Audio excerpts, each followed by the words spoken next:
en ver cómo podemos influir para que en la política pública que se tomará en materia fiscal en estos próximos días no se atente en contra de la productividad, la competitividad de nuestro país, no se atente en contra, no necesariamente quiere decir de las empresas, pero sí de las personas que trabajamos en las empresas, porque el México lo conformamos personas, mexicanos que trabajamos todos los días, los que estamos en edad de trabajar, y que, bueno, pues un porcentaje alrededor de la mitad contribuimos con nuestros impuestos y otra parte a través del impuesto al valor agregado, todos aquellos que consumen. Nuestra preocupación es qué visión de país tenemos, qué mensaje podemos dar de continuar con una construcción de un país competitivo y competitivo globalmente, y que sobre todo no caigamos en problemas que tuvimos en el pasado o que otros países han tenido. Esa es nuestra preocupación. Evidentemente nos interesa que lo que contribuyamos esté bien gastado, sea transparente, se invierta lo mejor posible para sentar bases para un desarrollo futuro.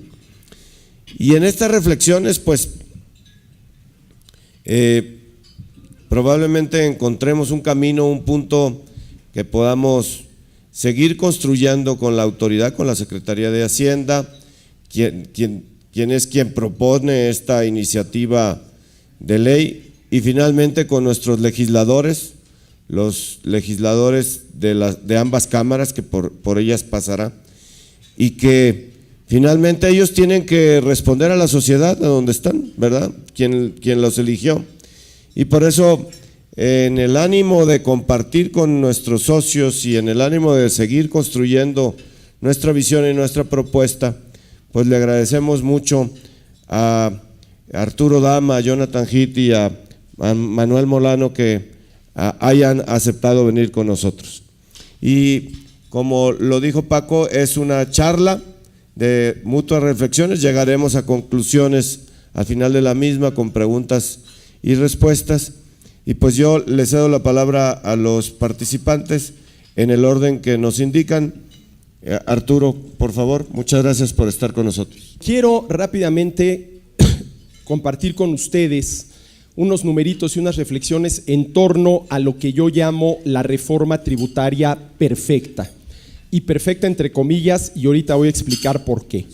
A ver, a mí me parece absurdo pensar que el gobierno propondrá este o cualquier otro una reforma tributaria y centro la atención en el tema de los impuestos, ¿sí?, que no implique aumentar la recaudación, ¿sí? Al final de cuentas, cualquier gobierno, sobre todo en las democracias, y ya Schumpeter escribió mucho al respecto, va a pretender gastar más, ¿sí? Entonces me parece que es verdaderamente absurdo, iluso, pensar que el gobierno propondrá una reforma tributaria que no implique aumentar la recaudación. Si aceptamos esto, la pregunta que tenemos que hacernos es si existe la posibilidad de una reforma tributaria que yo llamo perfecta entre comillas. Bueno, pues la primera pregunta es, ¿y en qué rayos consiste esa reforma tributaria perfecta entre comillas? Para mí esa reforma tributaria perfecta entre comillas es la que lograría estos objetivos. A ver, primero, para que aquellos no brinquen, que el gobierno recaude más. Segundo, que los contribuyentes que ya pagamos impuestos, paguemos menos. Tercero, que quienes no pagan, toda la informalidad, empiecen a pagar. Que se eliminen los privilegios tributarios, que absolutamente todos paguemos parejo. Claro, el ideal de cualquier contribuyente es ser beneficiario de algún privilegio tributario, pero al final de cuentas eso es injusto, porque el impuesto que deja de pagar a alguien por tener un privilegio tributario es el impuesto de más que algún otro contribuyente paga, y aquí como que 2 más 2 es 4. Que se simplifique lo más posible el sistema tributario al grado, y tengo muchos amigos en el gremio, pero ni modo, que desaparecerían los fiscalistas, que viven precisamente del engendro tributario. Y lo más importante de todo, y por eso lo dejé al final, que se eleve la competitividad de la economía mexicana, definida la competitividad como la capacidad que tiene una nación para atraer, retener y multiplicar inversiones directas que son las que abren empresas, las que producen bienes y servicios, las que crean empleos y las que generan ingresos. Y evidentemente, sí, que la competitividad de un país, esa capacidad del país para atraer, que los capitalistas decidan invertir en México, retener, que las inversiones ya realizadas en México se queden en México y multiplicar, que las utilidades generadas por esas inversiones realizadas en México se reinviertan en México, depende de la competitividad del país, y la competitividad del país que depende de muchísimas variables. Por ejemplo, el índice de competitividad global del Foro Económico Mundial considera 111 variables distintas que determinan la competitividad de un país, pero una de esas variables, sin duda alguna, son los impuestos. A más impuestos, a más difícil cálculo, a más difícil pago, menor competitividad del país. Lo cual quiere decir que para apuntalar desde el punto de vista tributario la competitividad del país, lo ideal son los impuestos tributarios, los sistemas tributarios que yo llamo PBP, impuestos pocos, bajos y parejos, impuesto tributario PBP. Y lo que tenemos en México es exactamente lo contrario, un sistema tributario MAD, con muchos impuestos, ¿sí? Impuestos disparejos, impuestos altos, muchos impuestos, impuestos altos, impuestos disparejos, un sistema MAD. La pregunta es si es posible realizar esta reforma tributaria perfecta. A ver, el año pasado, esto está calculado con los datos de Hacienda y del INEGI, el gobierno federal cobró 15 impuestos distintos, 15 impuestos distintos si consideramos por separado cada uno de los impuestos especiales sobre producción y servicio. Ahí están los 15 impuestos distintos y recaudó 1.3 millones de pesos con 15 impuestos distintos. Bueno, en el 2012, según datos del INEGI, el consumo privado, para decirlo de la manera más fácil posible, las compras de las familias y las inversiones de las empresas, las compras de las empresas, sumaron 13.7 millones de pesos, datos del INEGI.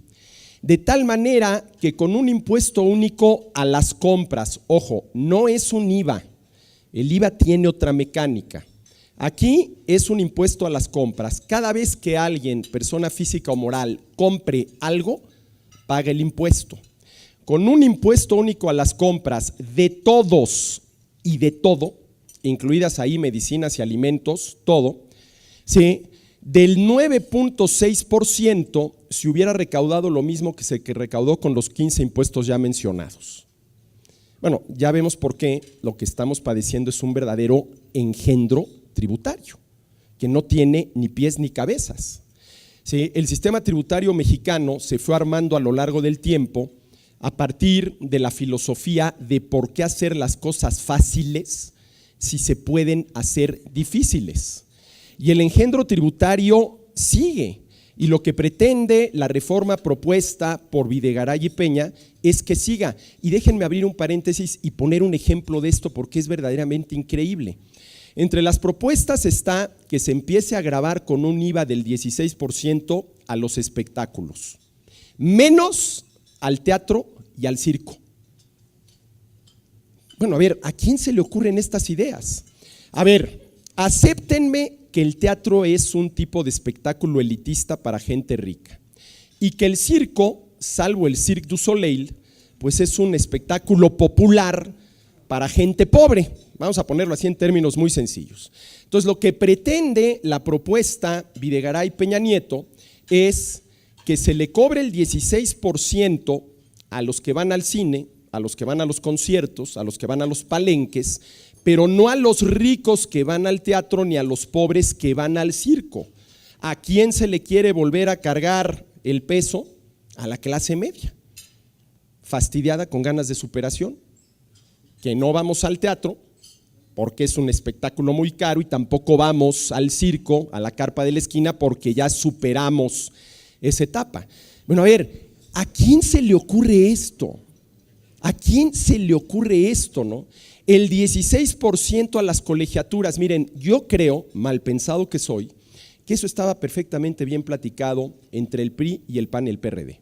El PRI dijo, mira, vamos a proponer esto, una medida terriblemente impopular, y ustedes, PAN y PRD, me la batean en el Congreso, ustedes se colgan la medallita. Si así fue, no me consta que así haya sido, pero yo soy muy mal pensado en estos términos. ¿A cambio de qué? Ahora, a ver, la educación es inversión en capital humano. No es lo mismo comprarse un coche europeo último modelo de lujo para presumírselo a los cuates que invertir en capital humano. Y por un lado, Peña Nieto propone una reforma educativa con la intención de aumentar la cantidad y la calidad de la educación en México, y por otro lado propone gravar con el 16% del IVA el pago de colegiaturas. Yo ya no entendí, ¿estamos a favor o en contra de la educación? Pero el hecho, señores, es que el año pasado, con un solo impuesto del 9.6%, obviamente supone que no hay evasión, y esto está hecho sobre los datos de la economía formal, de la formal, ¿sí? Se hubiera recaudado prácticamente lo mismo que se recaudó con los otros 15 impuestos. Ahora, a ver, ¿qué hubiera pasado si el año pasado se hubiera cobrado un impuesto único a las compras del 15%? ¿Sí? Que la recaudación hubiera sido de 2.1 millones de pesos, 62% mayor de la que fue, 62% mayor de la que fue. Muestra de que sí se puede hacer una reforma tributaria perfecta, ¿sí?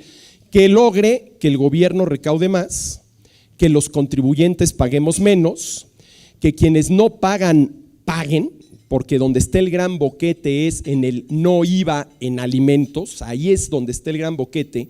Y si se quiere que los informales empiecen a pagar impuestos en serio, se tiene que cobrar algún impuesto a los alimentos, no hay otra manera. Ahora, dicho sea de paso, eso que mucha gente dice de que en México hay quienes no pagan impuestos, tampoco es cierto. Díganme un mexicano que no pague impuestos. Un mexicano que no pague impuestos tendría que ser un mexicano que no genere ningún tipo de ingreso y que no consuma absolutamente nada. Pues ese mexicano no existe. O sea, tampoco podemos decir es que en México hay quienes no pagan impuestos. Hay quienes no pagan los mismos impuestos que pagamos otros, eso sí, y lo justo es que todos paguemos parejo, que se eliminan los privilegios tributarios, se acabaron los privilegios tributarios, todos parejos con el impuesto del 15% a las compras, se simplifica lo más posible el sistema tributario y, señores, lo más importante de todo, se eleva la competitividad de la economía mexicana. ¿Cuánto más no se invertiría en México si los capitalistas, que son los dueños del capital que se va a invertir, supieran que pase lo que pase, ¿sí? En México se va a pagar nada más un 15% cada vez que se compre algo? Miren, aquí hay un problema. ¿Cuál creen ustedes que es el principal problema tributario que enfrentamos en México? Bueno, las respuestas pueden ser desde una base gravable muy pequeña, evasión, elusión, los que ustedes gusten y manden. Pero el principal problema tributario que enfrentamos en México, y lo estamos viendo ahorita, es la total y absoluta discrecionalidad del gobierno, y por gobierno entiendo tanto al ejecutivo como al legislativo, a la hora de decidir qué impuestos se van a cobrar, a quiénes se le van a cobrar y a qué tasas se le van a cobrar.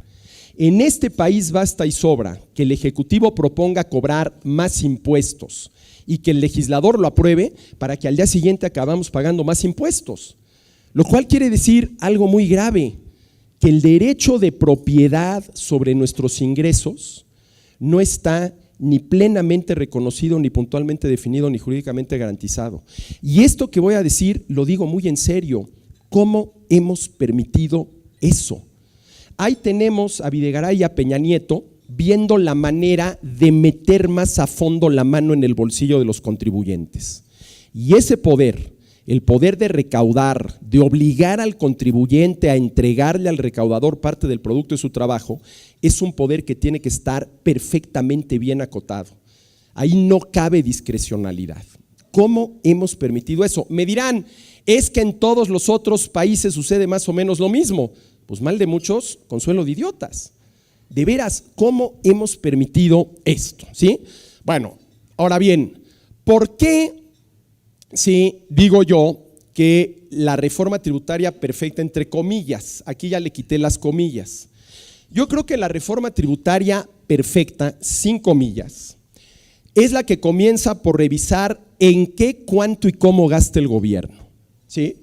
Siendo que, dado que el gobierno mexicano, por pretender ser desde ángel de la guarda y preservarnos de todos los males hasta hada madrina y concedernos todos los bienes, gasta en lo que no debe, razón por la cual de entrada gasta de más, sin olvidar que en muchos casos gasta de mala manera.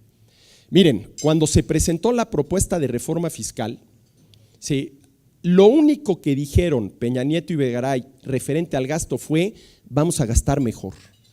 Pero ni con el pétalo de una rosa tocaron alguna partida presupuestal que dijeran, ¿saben qué? Esto no es una legítima tarea del gobierno. Miren, lo estamos viendo ahorita con el shutdown del gobierno en Estados Unidos. Desde ayer el gobierno estadounidense dejó de llevar a cabo tareas no prioritarias, no esenciales a la labor de un gobierno. Bueno, si esas tareas, desde los museos hasta los parques nacionales, no son prioritarias ni esenciales para un gobierno, ¿el gobierno debería de haberlas acometido alguna vez? Yo, que en Estados Unidos me seguía de largo y decía, mira, esto que ya dejamos de hacer, dejémoslo de hacer y que se encarguen quienes deban de hacerlo. Y déjenme poner, para terminar, 2 ejemplos de esto, de que el gobierno gasta en lo que no debe. A ver, ¿debe el gobierno? Es una legítima tarea del gobierno ser desde el mecenas de las artes, y ahí está Conaculta, hasta el promotor del deporte para ver si en una de esas logramos una medalla olímpica, y ahí está la CONADE. Yo no digo que el deporte y las artes no sean importantes, son importantísimas. La pregunta es si esa es una legítima tarea del gobierno, sobre todo si caemos en la cuenta que para financiar todo aquello, desde el mecenazgo a las artes hasta la promoción del deporte, el gobierno le tiene que quitar a alguien para darle a alguien más. Entonces, yo lo que quiero dejar aquí, señores, claro, es que padecemos un engendro tributario. La propuesta de reforma tributaria Videgaray Peña Nieto, ¿sí?, desde mi punto de vista, no tiene ni pies ni cabeza. Estamos avanzando por el camino, si bien es cierto que se pretende eliminar 2 impuestos, el IETU y el impuesto a los depósitos en efectivo, pero seguimos avanzando en el camino de los sistemas tributarios MATS. ¿Sí? Puede ser que esto resulte utópico, pero es utópico no porque no se pueda llevar a la práctica, sino porque por razones que yo no entiendo, hay muchos que se oponen. ¿Y cuáles serían, para terminar, sí, 2 ventajas de este sistema? A ver, quiero nada más mencionar esto. A ver, imaginemos un impuesto único a las compras con una tasa del 10%. A consume 1,000 pesos y tributa 100 pesos. B consume 3,000 y tributa 300. B consume 3 veces más que A y tributa peso sobre peso 3 veces más, como debe de ser. Ahí está la equidad, la misma tasa para A y B, y lo que yo llamo la proporcionalidad perfecta. B consume 3 veces más que A y con la misma tasa, peso sobre peso, paga 3 veces más. Esa idea de Videgaray que viene señalando desde la campaña electoral de que pague más el que más tiene, de acuerdo, peso sobre peso, no en términos porcentuales. Y miren, Videgaray dijo que necesitamos una reforma tributaria por la cual cada quien aporte según su capacidad y reciba según sus necesidades. ¿A quién citó Videgaray cuando dijo esa frase? A Carlos Marx. Esa frase es de Carlos Marx, ¿sí? Bueno, ¿qué sucede si yo digo que dado que B consume 3 veces más, hay que cobrarle una tasa 3 veces mayor? Que A consume 1,000, le cobramos 10%, tributa 100, B consume 3,000, le cobramos un 30%, tributa 900, B consume 3 veces más que A y tributa peso sobre peso 9 veces más. Y aquí quítenle consumo y pónganle ingreso. Es exactamente lo mismo. Aquí lo que tenemos es inequidad y desproporcionalidad. Y por último, señores, para terminar, los dos principales objeciones que se le han hecho a esta propuesta a favor del impuesto único a las compras es que los pobres pagarían. Sí, claro que sí. Pero hay manera de regresarle, como dijo Fox, lo que pagaron copeteado. ¿Sí? Entonces, ¿por qué si les vas a regresar copeteado? Pues déjales de cobrar. Ahí empezaríamos ya en el problema, porque si es un impuesto único a las compras y no se lo quieres cobrar a los pobres, cada vez que alguien vaya a comprar algo tendría que demostrar cuál es su nivel de ingreso y ahí empiezas a complicar el asunto. Entonces, lo que podrías tú recaudar por cobrar el impuesto a alimentos, y evidentemente recaudarías mucho más de la clase media para arriba que de la clase media para abajo, íntegro, utilízalo para redistribuir a favor de los pobres en 3 renglones básicos: educación, atención médica y alimentación. Y la segunda crítica que se le hace objeción es que este impuesto generaría inflación, porque como aquí no lo puedes recuperar porque no es un IVA, todo mundo va a tratar de aumentar los precios para que sea el que sigue el que pague el impuesto y esto te generaría inflación. Bueno, a lo largo de esta semana y de la semana entrante, en la página electrónica www.asuntoscapitales.com estoy escribiendo yo una serie de 6 artículos en las cuales demuestro con numeritos que con una política monetaria correcta este impuesto no genera inflación. La inflación es un fenómeno monetario, no tributario. Ya no me puedo meter en este asunto, pero al que le interese sobre todo este tema de por qué no generaría inflación, le recomiendo que se meta a esta página www.asuntoscapitales.com, ahí aparecen mis artículos al respecto. Bueno, con esto, señores, yo termino, les agradezco muchísimo y lo único que quería yo transmitirles es, con estos numeritos muy sencillos, cuáles son las posibilidades de un sistema tributario PBP, impuestos pocos, bajos y parejos, cuya quinta esencia es precisamente un sistema con un impuesto único a las compras. Muchísimas gracias.